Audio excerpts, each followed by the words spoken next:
जय झूलेलाल। मां वरी हिकु दफ़ो हाज़िर थियो आहियां अव्हां जे साम्हूं अॼु ही प्रोग्राम खणी जंहिंजो नालो आहे कोरोना सिंधी सूरमा। अॼु ताईं असां हिन प्रोग्राम जा 15 एपिसोड कया आहिनि। अॼु 16 एपिसोड खणी वरी हाज़िर आहियूं तव्हांजे साम्हूं। कोरोना सिंधी सूरमा जे 15 एपिसोड्स में लॻभॻि 45 माण्हुनि सां असांखे तव्हांखे मिलाए चुका आहियूं, रूबरू कराए चुका आहियूं ऐं वरी अॼु नवां कोरोना सिंधी सूरमा खणी तव्हांजे साम्हूं हाज़िर थिया आहियूं। इन खां सवाइ संस्था कई प्रोग्राम अॼु ताईं कया आहिनि।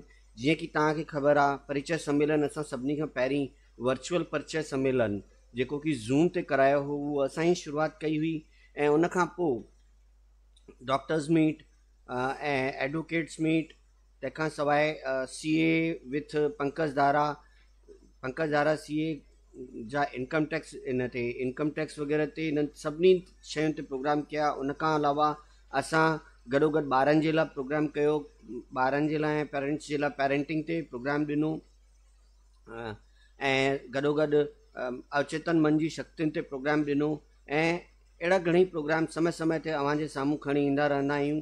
ऐं कुझु ॾींहं अॻु ई जन्माष्टमी जो प्रोग्राम, असां जन्माष्टमी मल्हाई।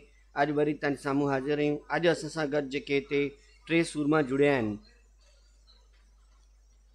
उन्हनि में सभिनी खां पहिरीं आहिनि हिना शहदादपुरी जेके उल्हासनगर मां आहिनि। उन खां पोइ ॿिया आहिनि अंजू ठाकवाणी जेके मुंबई मां जुड़ियल आहिनि असां सां गॾु, ऐं टियां आहिनि शोभा भागिया जेके नागपुर मां जुड़ियल आहिनि। 3 सूरमा असां सां अॼु नवां सूरमा वरी जुड़िया आहिनि। मां तहे दिलि सां स्वागत थो कयां इन्हनि टिनी सूरमाउनि जो, ऐं गॾोगॾु स्वागत थो कयां असांजे संस्था जे अध्यक्ष आदरणीय श्री हरीश तलरेजा जी जो, असांजी संस्था जे राष्ट्रीय कार्यकारिणी मेंबर श्री मनोहर कृष्णानी जी जो, उपाध्यक्ष महोदय माफ़ी चाहींदुमि उपाध्यक्ष महोदय असांजे संस्था जे उपाध्यक्ष महोदय श्री मुरली गुरदासाणी जी जो स्वागत थो कयां। गॾोगॾु स्वागत थो कयां अॼु जे हिन असांजे प्रोग्राम में असां सां जुड़ियल असांजे वॾे भाउ दर्शन कुकरेजा जेके वक़्तु ब वक़्तु असां सां गॾु हमेशह हूंदा आहिनि ऐं असांजो हौसलो वधाईंदा रहंदा आहिनि, उन्हनि जो बि स्वागत थो करियां। पिणु जेके फेसबुक ऐं यूट्यूब ते असां सां गॾु जुड़ियल आहिनि उन्हनि जो बि स्वागत थो कयां मां गॾोगॾु। ऐं हाणे असां शुरू था कयूं हिन प्रोग्राम खे जंहिंजो नालो आहे कोरोना सिंधी सूरमा। त मां पहिरें कोरोना सिंधी सूरमा खे सॾु ॾियां, उन खां अॻु मां उन्हनि जे बारे में उन्हनि जो थोरो परिचय ॿुधाइणु चाहींदुमि। असां सां गॾु पहिरें कोरोना सिंधी सूरमा जेके आहिनि उन्हनि जो नालो आहे हिना शहदादपुरी। इहे उल्हासनगर मां आहिनि ऐं ही दिलेर सिंधी चैनल जेको आहे उन जा डायरेक्टर आहिनि। ऐं सभई सिंधी संस्थाउनि ऐं सभिनी सिंधी जेके बि सिंधी असांजा भाउर ऐं भेनरूं आहिनि उन्हनि सभिनी खे हिकु मंच ते आणणु, जोड़णु ऐं उन्हनि खे गॾु करण जो हिकिड़ो बीड़ो इन्हनि खयो आहे। दिलेर सिंधी जे माध्यम सां ही फेसबुक ते लाइव प्रोग्राम कंदा आहिनि जंहिंमें कुझु जाने मानी शख़्सियतुनि खे हे सॾु कराईंदा आहिनि जिन जो सफ़र सिंध खां वठी, यानी कि मां हिते पाकिस्तान न चवंदुमि छोकी सिंध असांजो ई हिसो हो, त सिंध खां वठी अॼु ताईं जो हितां ताईं जो सफ़र उन्हनि जो कीअं रहियो, जेको संघर्षमय सफ़र आहे उन संघर्ष में उन्हनि कहिड़ा संघर्ष उन्हनि कयो ऐं कहिड़ी तरीक़े सां उन मां निकिरी अॼु जंहिं मुक़ाम ते आहिनि उहे कीअं आहिनि, त उहो हे ॾाढो सुठो प्रयास करे रहिया आहिनि जंहिंमें यूथ खे ऐं ॿियनि सभिनी खे हिकु प्रेरणा मिलंदी आहे। असां पिणु हिननि खां प्रेरणा वठंदा आहियूं ऐं वॾी वॾी शख़्सियतुनि खे ॿुधी असां बि गदगद थींदा आहियूं। गॾ में हिननि 1100 किट विराया कोरोना जी काल में हिननि ग़रीबनि जी सेवा जे लाइ। अहिड़नि ग़रीब परिवारनि खे जिन खे ज़रूरत हुई उन्हनि खे 17 किलो शयुनि जो हिकु किट ठाहे करे 1100 किट हिननि दिलेर सिंधी जे तरफ़ां विराया। न सिर्फ़ु एतिरो, हिननि माण्हुनि खे मेंटल सपोर्ट बि ॾिनो जेके कोरोना में सां पीड़ित हुआ या जेके उनजे कोरोना जे डप में भव में फाथल हुआ, उन्हनि खे हिकु मेंटल सपोर्ट हिननि फेसबुक ते पंहिंजे लाइव प्रोग्रामनि जे माध्यम सां दिलेर सिंधीअ ते बि ॾिनो। मां अहिड़ी शख़्सियत खे आवाज़ थो ॾियां अव्हां जे विच में, मां वेनिती कंदुमि आदरणीय दीदी हिना शहदादपुरी सां कि उहे अचनि ऐं वधीक ॿुधाइनि त कोरोना जे बारे में उन्हनि छा छा कहिड़ा कहिड़ा कम कया। मां उन्हनि खे तव्हां अनम्यूट कयो आहे, अचनि। जय झूलेलाल। जय झूलेलाल। मां तव्हांजो तहे दिलि सां शुक्रिया अदा कंदसि जो तव्हां मूंखे हिते अॼु मंच ते घुराए करे मुंहिंजो मान वधायो आहे। ऐं तव्हां तमामु वधीक ई मुंहिंजे लाइ चयो। मां एतिरी वॾी काई न आहियां, मां हिकु तमामु नंढी सामाजिक कार्यकर्ता आहियां। तव्हांजो शुक्रिया तमामु बहितरीनु इंट्रोडक्शन ॾिजे लाइ। तव्हां मुंहिंजो सुवालु हुयो त कोरोना जे वक़्त में असां कहिड़ा कार्य कया आहिनि, जी इन में मां इहो जोड़ंदसि त कोरोना हिकिड़ो अहिड़ो दौरु आहे जेको न कॾहिं ॿुधोसीं न कॾहिं ॾिठोसीं, ऐं न ई असां चाहींदासीं वही त ऑरेंज इहो वाला है, दौरु हाणे वो वाला नहीं। जल्द ई गुज़रे पर वरी मोटी करे न अचे। उन में हिक ॿिए जी दर्द पीड़ा तकलीफ़ूं ॾिसी करे चङो ई असांखे दुख लॻे पियो त कुझु असां जेके कार्य असांजा रहिया दिलेर सिंधी जा उन में मुख्य रहिया कि जीअं त तव्हां सभिनी खे ॼाण आहे त असां कामयाब शख़्सियतुनि जे संघर्ष जी दास्तान पंहिंजे यूथ खे ॿुधाईंदा आहियूं, छो त सभिनी जातियुनि खे पंहिंजे सूरमाउनि जे मथां नाज़ आहे। त असांजे त सिंधी कम्यूनिटी में घणा ई सूरमा आहिनि, त उन्हनि जी असां लाइव हिस्ट्री कंदे कंदे जेॾी महिल कोरोना जो दौरु आयो त ईअं पियो लॻो त सभु ॼणा मायूस थी विया आहिनि, पंहिंजे घरनि ताईं महदूद थी विया आहिनि। त फेसबुक लाइव जे थ्रू असां दिलेर Sindhi Facebook live connecting Sindhis globally करे हिकु वेब सीरीज़ खणी आयासीं, जंहिंमें जुदा जुदा शहरनि जे असां शख़्सियतुनि खे घुरायोसीं ऐं उन्हनि कहिड़े नमूने सां हिमत भरिया कार्य कोरोना जे काल में बि कया आहिनि उहे ऐं संगीतकारनि खे घुराए करे कयोसीं।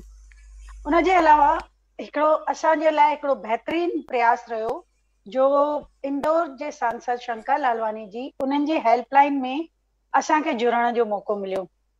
उन्हनि जी हेल्पलाइन में जुड़ी जॉइन करे कयो, शुरू असां करे छॾियो आहे। 60 संस्थाउनि मिली करे सॼे इंडिया में जिते बि जंहिंखे बि जेका बि ज़रूरत हुई उस ताईं पहुचण जो प्रयास कयोसीं।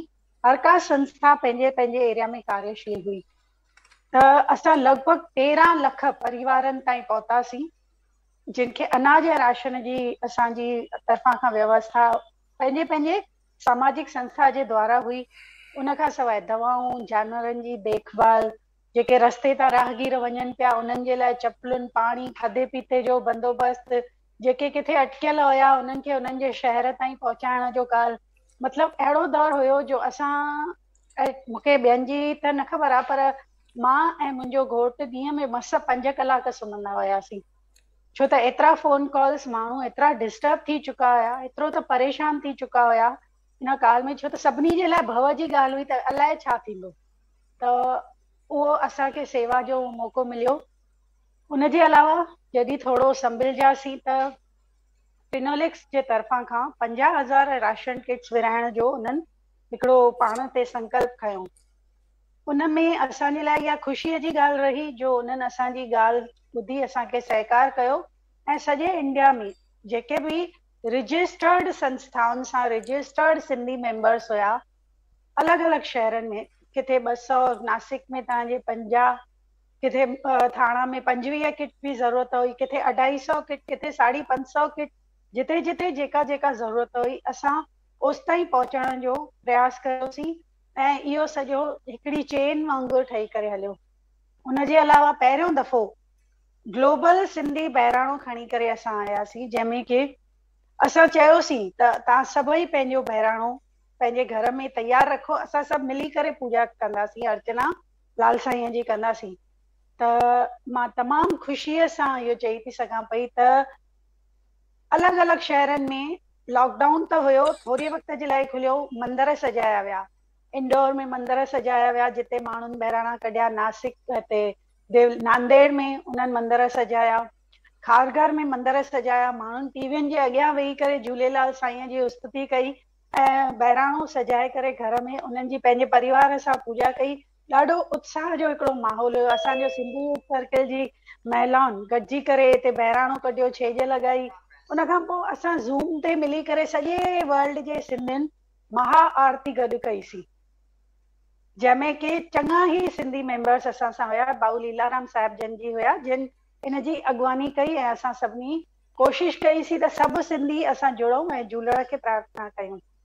इन खां पोइ वरी असां सोचियोसीं त सिंधियुनि खे असां जोड़ियूं था त साहित्य संस्कृतीअ जे माध्यम सां जुड़ण जे लाइ ज़रूरी आहे।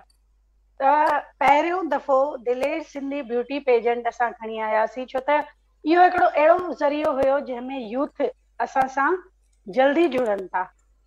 त उन में असां जेॾी महिल खणी आयासीं त मूंखे ॿुधाईंदे तमामु ख़ुशी थी थिए त मिसिस सिंधी ग्लोबल ऐं ग्लोबल सिंधी ग्रैंडमा जी असां हिकिड़ी प्रतियोगिता, सौंदर्य प्रतियोगिता रखीसीं, जेका की असांजे सिंधी समाज में पहिरियों दफ़ो थी हुई, जंहिंमें सिंधी महिलाऊं सिंधी ड्रेस में रैंप वॉक ते कयूं ऐं असां उन्हनि खां जेके क्वेश्चन आंसर राउंड में बि सिंधी साहित्य ते ऐं संस्कृतीअ ते ई उन्हनि खां सवाल जवाब कयासीं, सिंधी भाषा में ई पिया ॻाल्हायूं। त इहो हिकिड़ो अनूठो ऐं अनोखो प्रयास हुयो, जंहिंमें बि बढ़ी चढ़ी करे सभिनी हिमत बि वधाई असांजी ऐं असांजो साथ बि ॾिनो। तंहिंमें फिल्म इंडस्ट्री मां बि असां सां माण्हू जुड़िया, पहलाज नियालानी जी, प्रीति जांगियानी जी, शरद जगतियानी जी ऐं टीवी एक्टर मनीष रायसिंघानी जी। त ऐं दुनिया जे अलॻि अलॻि कुंडनि मां असांजा जूरी मेंबर्स बि असां सां जुड़िया।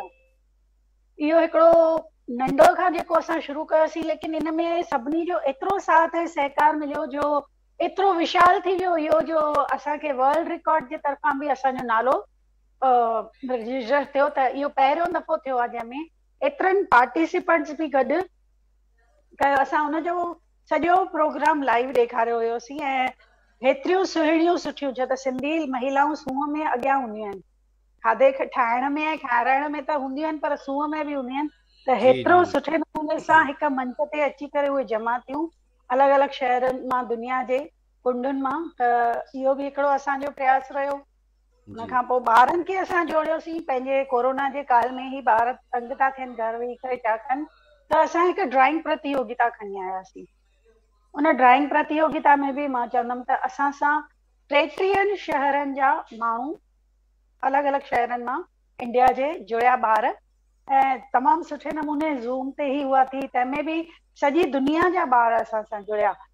हाणे बि व्हाट्सएप ग्रुप ते हिक ॿिए सां चैट कंदा आहिनि, हिक ॿिए सां कंदा रहंदा आहिनि ॻाल्हियूं ॿोलियूं। ऐं जेके असांजी ब्यूटी पेजेंट्स हुयूं उहे बि सॼो साल चुप करे न वेठियूं आहिनि, उन्हनि जी गॾिजी जी करे बहिराणा धाम धूम सां मल्हाया आहिनि। छेज चालीहे साहिब जी मल्हाई आहे। उन खां पोइ वरी हाणे टीजड़ीअ जो महोत्सव गॾु मल्हायूं, थधिड़ी गॾु मल्हायूं। ऐं उन खां पोइ मदर्स डे असां सभिनी गॾिजी करे, काई फ्लोरिडा मां आहे त काई ऑस्ट्रेलिया मां आहे त काई LA मां आहे, अलॻि अलॻि कुवैत मां आहे, काई मस्कत मां आहे, काई छत्तीसगढ़ मां आहे, त काई मुंबई मां आहे, काई मुंबईअ जे अलॻि अलॻि शहरनि मां बि आहिनि, के कई लेडीज़ आहिनि, के सूरत मां आहिनि, हैदराबाद सिकंदराबाद, माना जितां बि तव्हां ॾिसो त लेडीज़ जो हिकिड़ो ॼण त परिवार थी चुको आहे, जेके अलॻि अलॻि तरह सां माना पंहिंजो कल्चर बि शेयर कंदा आहियूं। अच्छा तव्हांजे शहर में हीअं कंदा आहिनि, असां वटि त हीअं कंदा आहिनि, पोइ वरी असां हुननि जी इंट्रोडक्शन सही तरीक़े सां, त हीअं सही थींदो आहे, असां हीअं कंदासीं, त उहो जी कंदा आहियूं। जी इन जे अलावा वरी हाणे जेको असांजो थियो, त असां अञा बि चालू आहे, जेको कि असां कंहिं बि ॻाल्हि में पुठियां न आहियूं। त हिननि ट्री प्लांटेशन, जेका कि ग्लोबल वार्मिंग जे लाइ तमामु हिकिड़ी माना ज़रूरी शइ आहे। दुनिया जेको हिकदमि ऑक्सीजन जी कमी फेस कई आहे, असां तमामु घणियूं परेशानियूं फेस कयूं आहिनि। उन्हनि सभिनी जो हल आहे हिकिड़ो ई, त ट्री प्लांटेशन। धरती मां पाणी सुकंदो थो वञे पियो, टेम्परेचर वधंदो थो वञे, त असां हिकिड़ी दिलेर सिंधी ट्री प्लांटेशन ड्राइव चालू कई आहे। इहो बि मां चवंदमि त 22 शहरनि जे माण्हुनि हाणे ताईं असां सां जुड़ी करे पंहिंजे पंहिंजे एरिया में असांजे इन आवाज़ ते प्लांट्स लॻाया आहिनि ऐं पंहिंजा फोटोज़ कढी करे असांखे मोकिलिया आहिनि, जेके बि असांजे दिलेर सिंधी फेसबुक पेज ते अपलोडेड आहिनि।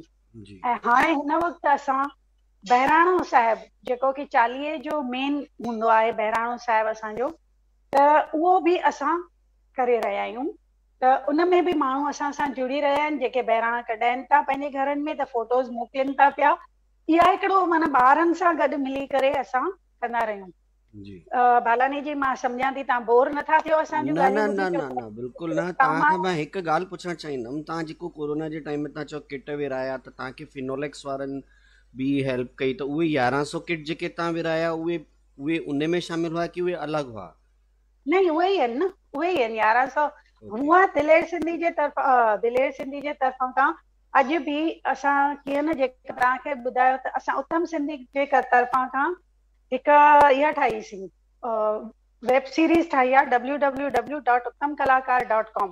जी त इन वेब सीरीज़ में हाणे असांजो प्रयास आहे त जीअं त सिंधी कलाकारनि खे एक्चुअली त सभिनी कलाकारनि जे लाइ वक़्तु बुरो हली रहियो आहे, त 2 सालनि खां उन्हनि खे कोई प्रोग्राम न मिलियो आहे। त असां हिकिड़ो नओं प्रयास कयोसीं इहो, त असां हिकिड़ा 5 ॼणनि जी 7 ॼणनि जी टीम मिली करे www.uttamkalakar.com नाले वेब सीरीज़ ठाही आहे, वेबसाइट ठाही आहे। उन वेबसाइट में असां बार बार आवाहन करे असां कलाकारनि खे पाण सां जोड़े रहिया आहियूं। उन जे पोयां असांजी इहा वीचारधारा आहे त कलाकार असां सां जुड़नि। इन वेबसाइट ते उन्हनि जो नालो, उन्हनि जो कहिड़ी कला में हो निपुण आहिनि, उहो सभु उन्हनि जो प्रोफाइल सॼो अची थो वञे। इहा पहिरियों दफ़ो सिंधी कम्युनिटी में आहे जो कलाकारनि जे लाइ असां हिकिड़ी डायरेक्टरी टाइप चओ, जेका की सॼे दुनिया जे लाइ मौजूदु थींदी। त अगरि मुंहिंजे घर में कोई फंक्शन आहे, नंढो फंक्शन आहे, त मां उन हिसाब सां कलाकार हिन वेबसाइट ते वञी करे ॻोल्हे करे पंहिंजे हिसाब सां उन्हनि खे इनवाइट करे पंहिंजे घर परिवार सां धाम धूम सां मल्हाए थी सघां। इन में इहो थींदो जो बहिराणा जेके असां विसरंदा था वञूं, झूलेलाल जा पंजड़ा विसरंदा था वञूं, त इहे वापसि हिकिड़ो कल्चर रिवाइव थींदो। छो त हाणे ताईं असांखे ख़बर ई न, मूंखे पाण खे न ख़बर आहे त उल्हासनगर में कहिड़ो कलाकार किथे रहंदो आहे। जेसि ताईं की कंहिं दरबार में वञी असां उन्हनि खे नथा ॿुधूं या किन शादियुनि जे डीजे ते माता जी चौकियुनि ते नथा ॿुधूं। त हिन वेबसाइट जे द्वारा असांखे मुंहिंजी एरिया में जेके कलाकार आहिनि, जेके बहिराणा था ठाहिनि, जेके छेॼारी आहिनि, जेके छेॼ था लॻाइनि या जेके सुठो ॻाइनि था, हर कंहिंजो हिसाब सां असां उन्हनि खे इनवाइट करे असां पंहिंजे घर में नंढे स्केल ते हुजे या वॾे स्केल ते हुजे फंक्शन करे था सघूं पिया। उन में हिकु त असांजे ॿारनि खे असांजे झूलेलाल साईं जे बहिराणनि जी, पंजड़नि जी, छेॼ जी ऐं उन्हनि जे कहाणियुनि जी ऐं असांजे कल्चर जी ॼाण पवंदी। ॿियो त कलाकारनि खे पिणु रोज़गार मिलंदो। त इहो हाणे प्रयास हली रहियो आहे। 180 कलाकारनि खां मथे असां सां रजिस्टर थी चुका आहिनि। अञा त 3 महीना ई थिया आहिनि। त उन में अलॻि अलॻि विदेशनि जा बि कलाकार आहिनि, इंडिया जा बि कलाकार आहिनि। त इन्हनि में हिक ॿिए सां बि उहो मिलनि था पिया। हुननि खे बि ॼाण पए थी त हे कलाकार, असांखे इहा न ख़बर हुई, मूंखे पाण खे न ख़बर हुई त काई लेडी बि तबलो वॼाईंदी आहे, काई लेडी बि ढोलक वॼाईंदी आहे, बैंड कहिड़ा छोकिरा था वॼाइनि पिया। त हाणे पाण हिननि जे द्वारा असांखे ख़बर थी पए त असांजा कलाकार केतिरा त हाई प्रोफाइल बि आहिनि, जेके हाई प्रोफाइल न चइजे, जेके माना अॼुकल्ह जे ज़माने जे हिसाब सां बैंड वग़ैरह में ड्रम्स था वॼाइनि, बांसुरी था वॼाइनि, त भॻत करण वारा बि आहिनि जेके भॻत था विझनि पिया। त इहो असांजो हिकिड़ो प्रयास आहे जंहिंमें असां सरकार सां बि डिमांड कईसीं त असांजे कलाकारनि जे लाइ जेके की कोविड टाइम मां ॾुखे मां निकिरी रहिया आहिनि, त कुझु कयो।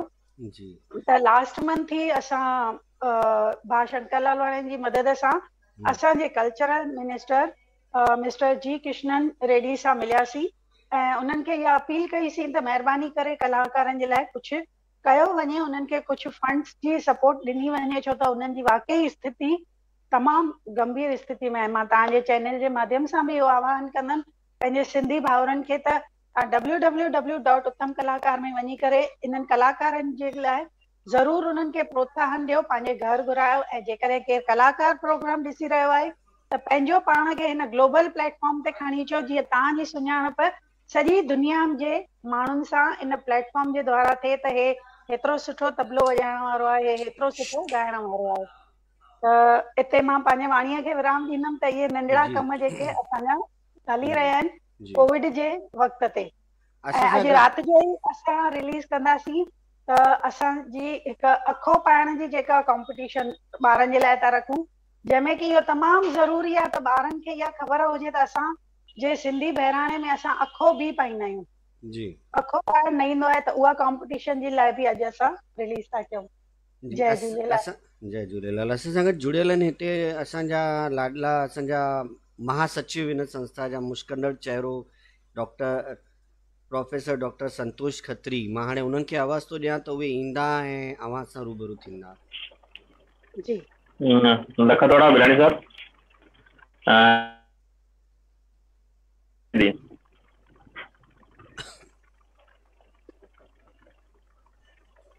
मुझे आवाज पहुंचे तो बिलानी साहब? हाँ आवाज अचे तो शायद उन्हनि जो नेटवर्क जो इशू आहे कुछ विच में भी उन्हनि जो क्लिपिंग बंद पियो थिए। हाँ मुंहिंजो नेटवर्क प्रॉब्लम आहे छा? शायद थोड़ो सो लगे तो विच में थे तो कोई दिक्कत ना है। हाँ खत्री साहब ठीक है। आवाज अचे तो दादी? आवाज अचे तो हिना दादी? हाँ हाँ अचे तो। ओके दादी मां कुझु वधीक न एतिरो पुछणु चाहींदुसि की उल्हासनगर ही आईनो आहे सिंधी समाज खे। उल्हासनगर में ख़ासि करे सिंधी समाज जी हिकु प्रतिकृति ॾिठी वेंदी आहे। ऐं मूल ॻाल्हि तव्हां असां सिंधियुनि जे जाइफ़ुनि लाइ ख़ासि करे तव्हां कमु कयो आहे कोरोना में ऐं कंदा आहियो, ईअं ॼाण मिली आहे। त मुंहिंजो हिकु नंढो सो सवाल आहे, उहो सवाल इहो आहे त कोरोना काल में तव्हां सिंधी जाइफ़ुनि जी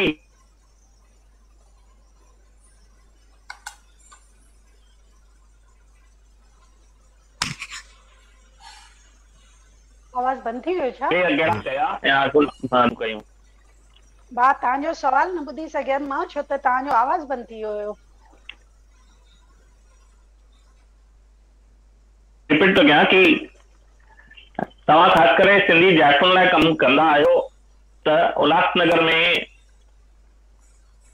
स्टेटस में सुठा घर भी आहिनि, मिडिल क्लास भी सुठो आहे ऐं गॾोगॾु ग़रीब भी चङा आहिनि उल्हासनगर में जी।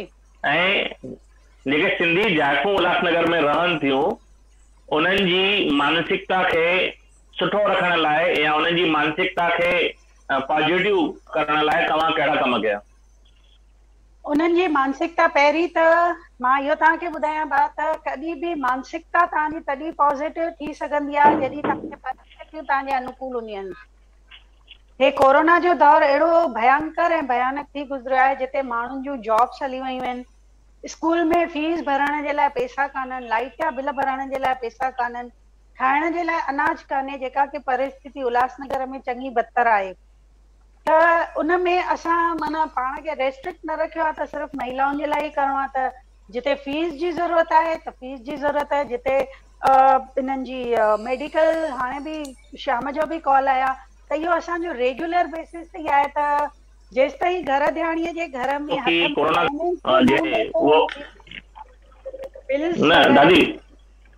दादी मां आर्थिक स्वरूप सां को प्रश्न न आहे, मुंहिंजो सवाल इहो आहे कि ख़ासि करे जाइफ़ुनि खे सॼो ॾींहुं घर में कमु करणो पियो पए कोरोना काल में, ऐं जेके मर्द आहिनि उहे वरी बि थोरो पंहिंजो अनाज चओ या ॿियो कुझु शइ वठण लाइ ॿाहिरि निकिरनि पिया, उहे रिटर्न घर पिया अचनि, त सॼो बर्डन जेको आहे कोरोना काल में उहो जाइफ़ुनि जे मथां पियो पए। त जाइफ़ुनि खे पंहिंजो मानसिक संतुलन उन्हनि जो ठीकु रहे, उहे घर में चङी तरह मैच थी रहनि, त उन लाइ तव्हां कुझु कम कया छा? हा बिल्कुलु सां असांजो उहे रहियो त योगा जे थ्रू असां अॼु बि असांजे सत्यसाई समिति जे बैनर जे अंडर मां उन्हनि सां गॾु जुड़ियल आहियां। त योगा ॾींहं में 2 दफ़ा थींदा आहिनि, अॼु बि थींदा आहिनि। जंहिं ॾींहं खां लॉकडाउन थियो तंहिं ॾींहं खां, जंहिंमें उन्हनि जो केॾी महिल मेडिटेशन सेशन असां वठंदा आहियूं, केॾी महिल इन तरह जो रखंदा आहियूं, उन्हनि सां लाफ्टर थेरेपी रखंदा आहियूं जीअं उन्हनि जो थोरो माइंड रिलैक्स थिए। ऐं उन्हनि सां गॾोगॾु असां अवेयरनेस जा प्रोग्राम्स कंदा आहियूं। जीअं तव्हांखे मां ॿुधायो त मदर्स डे सेलिब्रेट कयोसीं, उन्हनि खे चांस ॾींदा आहियूं त पंहिंजी कविताऊं खणी अचो, ऐं उहो बि ख़ाली उल्हासनगर ताईं सीमित न रखंदा आहियूं। दिलेर सिंधीअ सां त तव्हांखे जेको मां ॿुधायो त पंहिंजो हुनर ॾेखारण जो असां उन्हनि खे बार बार मंच ॾींदा आहियूं जीअं हो उन में ऑक्यूपाए रहनि ऐं थोरो ख़ुशि रहनि ऐं चेयरफुल रहनि। जी दादी, हिकु ॿी ॻाल्हि ईअं पुछणी हुई कि उल्हासनगर में मां जीअं तव्हांखे ॿुधायो कि स्टेटस जेको चइबो आहे इकोनॉमिकल स्टेटस जो में रुतबो रखंदड़ बि परिवार आहिनि, ऐं असांजे सिंधी समाज जो अगरि लोअर तबिको ॾिसूं, जेके ग़रीब तबिको ॾिसूं त उल्हासनगर में बि आहे, जिते पाण बैरेक्स चऊं, बैरेक्स जा घर जेके चइबो आहे कि स्लम एरिया जेको उल्हासनगर जा, उते रहंदड़ जाइफ़ूं। त मूंखे इहो पुछणो हुयो कि जेके जिन जो वेल स्टेटस आहे, जेके इकोनॉमिकली सुठा आहिनि, उन्हनि जे घर जूं जाइफ़ूं त समाज जो कमु करण ईंदियूं आहिनि, पर ग़रीब तबिके मां तव्हां अहिड़ियूं को जाइफ़ूं खयूं आहिनि पाण सां, या अहिड़ी को कोशिशि कई आहे कि उन तबिके जी बि ॿाहिरि थियनि? छो जो उन्हनि खे सिर्फ़ु रोटी ऐं घरु ॾिसणो पवंदो आहे, पंहिंजे घर जूं जेके ज़रूरत आहिनि उहे पूरियूं उन्हनि खे करणी पवंदियूं आहिनि। त अहिड़ियूं जाइफ़ुनि खे बि तव्हां गॾु खयो आहे छा? अगरि हुजे त अहिड़ा एग्ज़ाम्पल ॿुधाईंदा त वधीक सुठो। बिल्कुलु, असां तव्हांखे मां हाणे ॿुधायो त असांजे तव्हां हिकु दफ़ो तव्हां दिलेर सिंधी फेसबुक पेज ते अगरि वेंदा त रिसेंटली जेका असां अलॻि संस्थाउनि सां मिली करे तीज जो त्योहार मल्हायो आहे, उते असां उन्हनि जे लाइ जेके कम कयासीं उन्हनि खे घर मां कढी करे मेहंदी वग़ैरह, छो त फेस्टिवल जे थ्रू ई असां उन्हनि खे पाण सां जोड़े सघंदा आहियूं न। ऐं उन्हनि खां शयूं जेके आहिनि न, हिकिड़ो मार्केट ठाहे करे की हिकिड़ियूं ॼणियूं शयूं ठाहिनि, ॿियूं ॼणियूं उन्हनि खे विकिणा आहिनि, उहो प्रयास हिन वक़्तु असांजो हली रहियो आहे। जी, उल्हासनगर मां तव्हां सां घणा अहिड़ा माण्हू जुड़ियल आहिनि कि ख़ासि करे जाइफ़ुनि जी ॻाल्हि थो कयां, मूंखे ग्लोबल में इंट्रस्ट न आहे, मूंखे ख़ासि करे उल्हासनगर में इंट्रस्ट आहे। उल्हासनगर जा जेके माण्हू आहिनि जल्दी ॿाहिरि निकिरंदा न आहिनि, ख़ासि करे उल्हासनगर छॾे करे। उन्हनि जो सर्कल जेको आहे उल्हासनगर जो सर्कल आहे, कल्चर आहे कि उल्हासनगर जे ॿाहिरि उहो निकिरंदा न आहिनि। त उल्हासनगर जे प्रॉपर उल्हासनगर जे माण्हुनि लाइ अवां अहिड़ियूं जेके मां चयोमांव जाइफ़ूं, त ओड़ियूं घणियूं जुड़ियल हूंदियूं अंदाज़नि तव्हां? उन्हनि जो मां नंबर त नथी चई सघां, पर हा इहो आहे त उल्हासनगर जूं जेके लेडीज़ आहिनि उहे वॾे नंबर में असां सां जुड़ियल आहिनि, अलॻि अलॻि माध्यमनि सां। नंबर हिकिड़ो फिक्स त मां चवां 100 या 300 मां उहो नथी चई सघां, पर हिकिड़ो छो त असां कुझु संस्थाऊं गॾिजी करे कमु कंदा आहियूं। पर माना कीअं रेस्ट्रिक्ट न रखियो आहे पाण ताईं त भई उहे सिर्फ़ु मूंसां ई कमु कनि। हिकिड़ो जेॾी महिल मुद्दो ईंदो त असां सभु हिकिड़ा थी वेंदा आहियूं। पोइ भले राशन विराइण जो हुजे, फेस्टिवल सेलिब्रेट करण जो हुजे, कुझु बि हुजे, त असां उहे संस्थाऊं पाण में 4-5 हिकदमि मिली वेंदा आहियूं। त असां सां लेडीज़ तमामु सुठे नंबर में जुड़ियल आहिनि।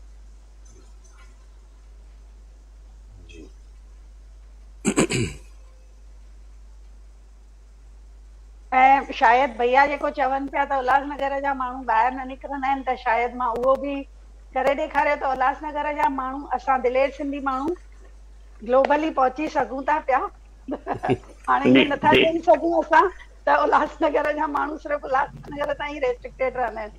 न, ही मुंहिंजो अनुभव आहे, छो जो मां 1998 खां कमु करे रहियो आहियां, त मुंहिंजो अनुभव इहो आहे कि उल्हासनगर जा माण्हू समाज जेके सेवक आहिनि उहे निकिरंदा आहिनि, बट जेके लोकल सिंधी पीपल्स चऊं उल्हासनगर जा, मां उन्हनि जी ॻाल्हि थो कयां ख़ासि। जी जी, बाक़ी हिकिड़ी ॻाल्हि आहे, मां तव्हांजे मंच जे माध्यम सां पंहिंजे सिंधी भाउरनि ऐं भेनरुनि खे इहो चवणु चाहींदमि त जीअं छो त हे प्रोग्राम कोरोना ते बेस्ड आहे, त कोरोना उहो दौर आहे जेको गुज़री त वेंदो, मुश्किल आहे पर नामुमकिन न आहे।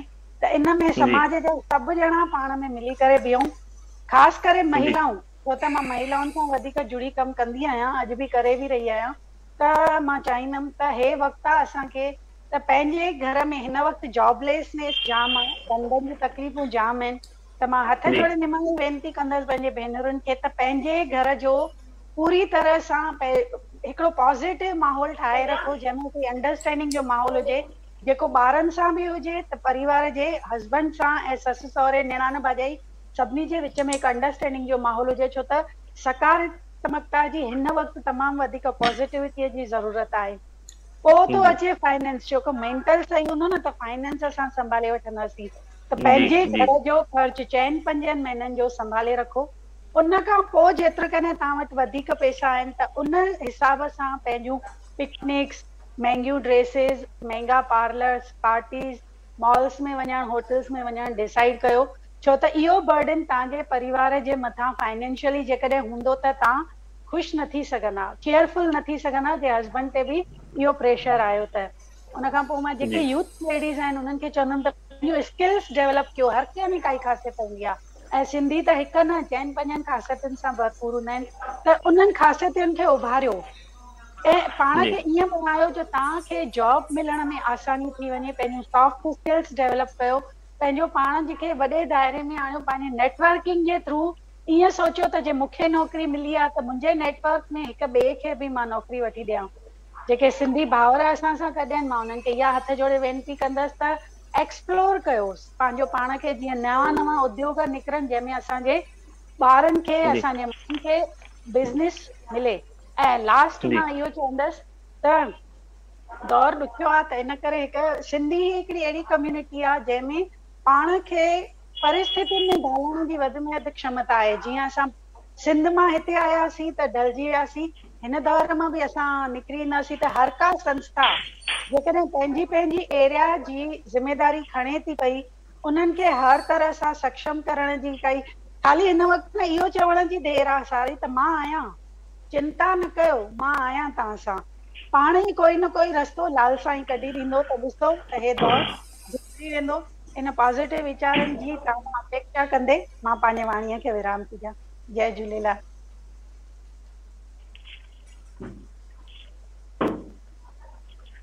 दादी मूंखे थोरो तव्हां ग़रीब नियाणियुनि खे शायदि शादीअ में मदद कंदा आहियो, त मूंखे ॿुधाए सघंदा अव्हांजो छा उन लिहाज़ सां व्यू आहे? अञा ताईं जेके असांजे समिति में या जेके गरीब परिवार मदद जे लाइ आया आहिनि त असां उन्हनि खे उन तरह सां मदद कंदा आहियूं। बाक़ी ईअं कॾहिं मास मैरिजिस मां न करायूं आहिनि, मां मास मैरिजिस में कॾहिं इन्वॉल्व न थी आहियां। नियर फ्यूचर कुझु चई नथो सघिजे, पर हा जिते बि असां सिर्फ़ु सिंधियुनि सां ई न ॿियनि जातियुनि जे माण्हुनि सां बि कमु कंदा आहियूं। मां तव्हांखे ॿुधाइणु चाहींदमि त श्री सत्य साई प्लेटिनियम हॉस्पिटल आहे जिते इंडिया जे महाराष्ट्र जे अलॻि अलॻि कुंडनि तां माण्हू ईंदा आहिनि ऐं जेकॾहिं उन्हनि खे ऑरेंज कलर जो राशन कार्ड आहे त उन्हनि जो हार्ट जो ऑपरेशन भले 3 लखे जो हुजे, 2 लखे जो हुजे, लख जो हुजे, उहो एब्सोल्युटली फ्री थींदो आहे। त उनमें उन खां पोइ पथरीअ जो ऑपरेशन ऐं orthopaedic knee replacement, hip replacement उहे बि फ्री थींदा आहिनि। पर हा के गवर्नमेंट जूं असांखे करणियूं पवंदियूं आहिनि, त उनमें असां जात वग़ैरह न ॾिसंदा आहियूं। त नियरली असां 3000 खां मथे 4 सालनि में उहे ऑपरेशन करे चुका आहियूं। भॻवान जी इहा रहमत आहे जो जिन जो अमाउंट नियरली 55 करोड़ जे आसपास थो बीहे। त उनजे अलावा असांजे सत्य साई ट्रस्ट जे तरफ़ां खां 60 ॿारनि जो बैच हलंदो आहे जेको फ्री एड्यूकेशन जिन खे असां ॾींदा आहियूं क्लासिस ते, कॉलेज में न, छो त क्लासिस न हूंदा आहिनि। त हाणे बि बैच असांजी पहिरीं 1 चालू कईसीं, हाणे 2 थियूं हलनि। उनजे अलावा गांवनि में कमकार त असां कॾहिं सिर्फ़ु सिंधी कम्यूनिटी ताईं पाण खे महदूद न रखियो आहे।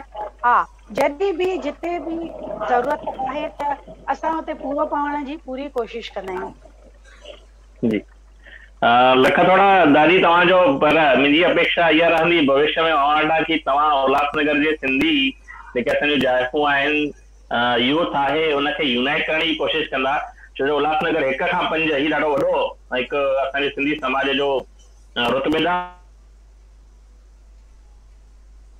त इनजे जेके सिंधी जाइफ़ूं हिते रहंदियूं आहिनि, यूथ सिंधी वुमेन्स यूथ रहंदी आहे, उनखे एम्पावरमेंट